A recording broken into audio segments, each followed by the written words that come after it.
மாணவர்களே, இன்றைய வார்த்தை ஏசாயா 66:9. பெறப் பண்ணுகிறவராய நான் பெறச் செய்யாமல் இருப்பேனோ என்று கர்த்தர் சொல்லுகிறார். பிரசவிக்க பண்ணுகிறவராய நான் பிரசவத்தை தடுப்பேனோ என்று உன் தேவன் சொல்லுகிறார்.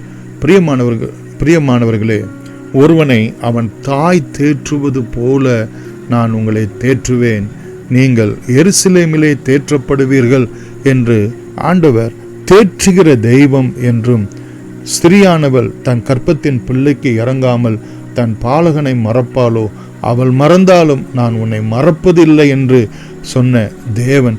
பிரியமானவர்களே, கர்த்தர் நல்லவர், அவருடைய கிருபை என்றும் உள்ளது. நம்மை பிறப்பிக்க பண்ணுகிறவராய் இருக்கிறார். எவற்றை பிறப்பிக்க பண்ணுகிறவராய் இருக்கிறார்?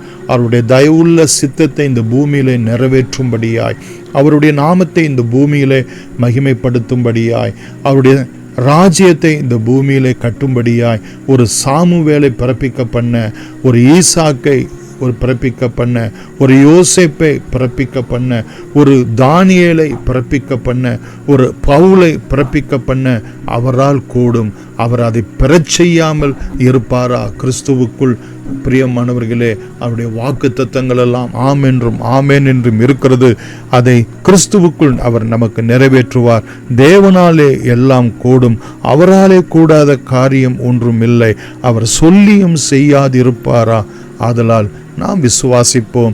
ஆண்டவரே, நீர் எங்களுக்கு உம்முடைய சொந்த குமாரன் என்றும் பாராமல் எங்களுக்கு கிறிஸ்து இயேசுவை சிலுவையிலே ஒப்பு கொடுத்த தேவன், அவரோடு கூட எங்களுக்கு நல்ல குழந்தை பாக்கியத்தை கொடுத்து இந்த பூமியிலே அவர்களை தீர்க்கதரிசிகளாக, பரிசுத்தவான்களாக, தேவதாசர்களாக நீர் உம்முடைய நாமத்துக்கு மகிமையாய் புகழ்ச்சியாய் அவர்களை விளங்க பண்ணுவீர் என்று நாங்கள் விசுவாசிக்கிறோம் என்று நம்மை ஒப்பு கொடுப்போம்.